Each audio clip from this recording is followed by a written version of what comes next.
కుంభమేళా సందర్భంగా పఠించుకోవలసిన ధ్యాన శ్లోకాలు. శుక్లాంబరధరం విష్ణుం శశివర్ణం చతుర్భుజం ప్రసన్నవదనం ధ్యాయేత్ సర్వవిఘ్నోపశాంతయే. గురుర్బ్రహ్మా గురుర్విష్ణుః గురుర్దేవో మహేశ్వరః గురుః సాక్షాత్ పరం బ్రహ్మ తస్మై శ్రీ గురవే నమః.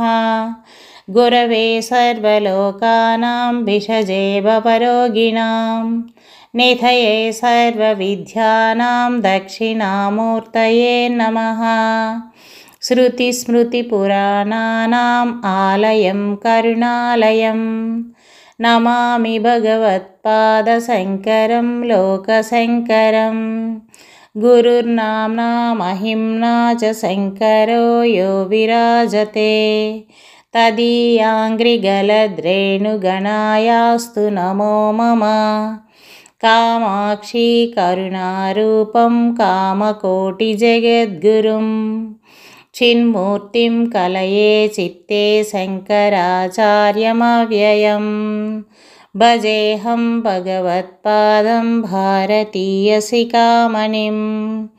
అద్వైతమైత్రీ సద్భావచేతనాయాః ప్రబోధకం అజ్ఞానాంతర్గహనపతితాన్ ఆత్మవిద్యోపదేశైః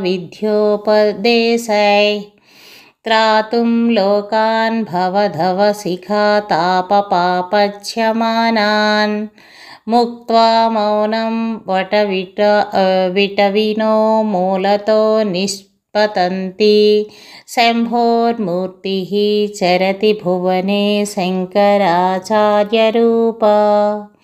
అపార కరుణా సింధుం జ్ఞానదం శాంతరూపిణిం శ్రీచంద్రశేఖర గురుం ప్రణమామి ముదాన్వహం.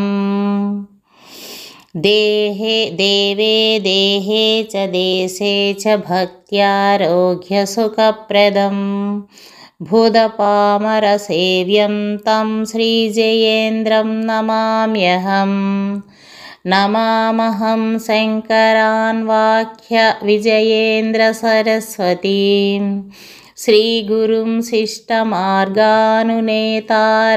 సన్మతిప్రదం సదాశివసమారంభాం శంకరాచార్యమధ్యమాం అస్మదాచార్యపర్యంతాం వందే గురుపరంపరాం. కాశీక్షేత్రం తన్నివాసో జాహ్నవీచరణోదకం గురుర్విశ్వేశ్వరः సాక్షాత్ తారకం బ్రహ్మనిశ్చితం. గురుసేవా గయా ప్రోక్తా దేహః స్యాదక్షయో వటః తత్పాదో విష్ణుపాదః స్యాత్ తత్ర దత్తమనస్సత్వం. తీర్థస్తుతి. గంగే చ యమునే చైవ గోదావరి సరస్వతి నర్మదే సింధు కావేరీ జలేస్మిన్ సన్నిధిం కురు. కురుక్షేత్రం గయా గంగా ప్రభాసః పుష్కరం తథా ఏతాని పుణ్యతీర్థాని స్నానకాలే భవంత్విహ. త్వం రాజా సర్వతీర్థానాం త్వమేవ జగతః పితా. యాచితం దేహి మే తీర్థం తీర్థరాజ నమోస్తుతే. పుష్కరాధ్యాని తీర్థాని గంగాద్యాః సరితస్తథా ఆగచ్చन्तు పవిత్రాణి స్నానకాలే సదా మమ. విష్ణుపాదాబ్జ సంభూతే గంగే త్రిపదగామిని ధర్మద్రవేతి విఖ్యాతే పాపం మే హర జాహ్నవి.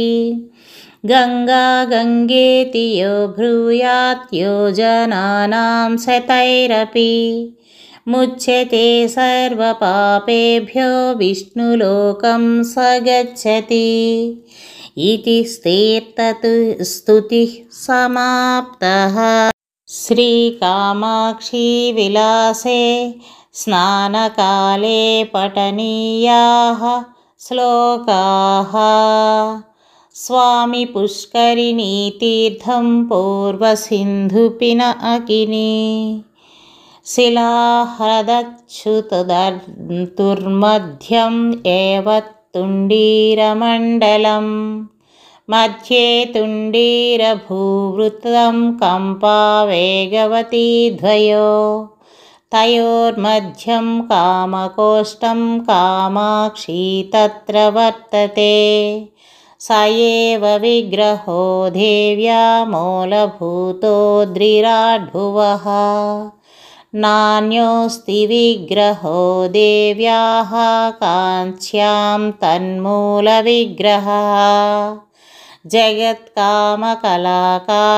नाभिस्थानं भुवः परं पदपद्मस्य कामाक्ष्या महापीठमुपास्महे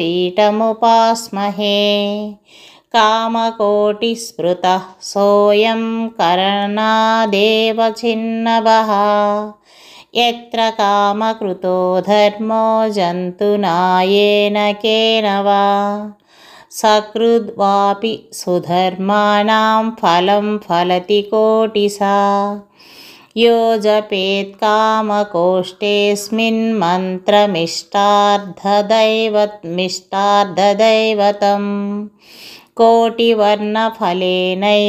मुक्तिलोकं स गच्छति यो वसेत् कामकोष्ठेऽस्मिन् क्षणार्धं वा तदर्धकम् मुच्यते सर्वपापेभ्यः साक्षात् देवी नराकृतिः गायत्रीमण्डपाधारं भुवनाभिस्थानमुत्तमं पुरुषार्थप्रदं शम्भोः बिलाभ्रं तन्नमाम्यहम् यः कुर्यात् कामकोष्ठस्य बिलाभ्रस्य प्रदक्षिणं पदसङ्ख्याक्रमेणैव गोगर्भजननं लभेत्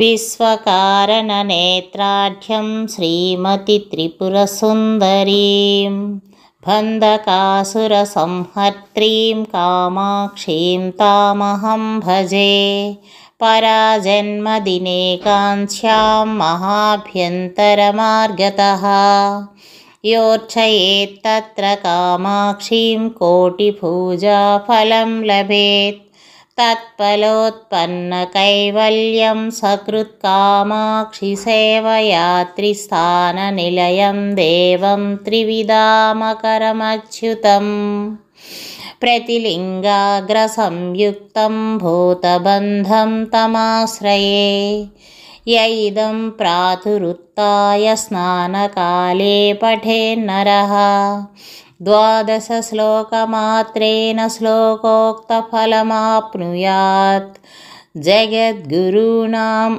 अनुग्रहसन्देशः एतन्नित्यपठनपारायणतया देवी भक्ताः सर्वसौभाग्यप्राप्तिपुरस्सरम् देव्यनन्यसाक्षात्कारं लभन्ताम् इत्यशास्महे नारायणस्मृतिः।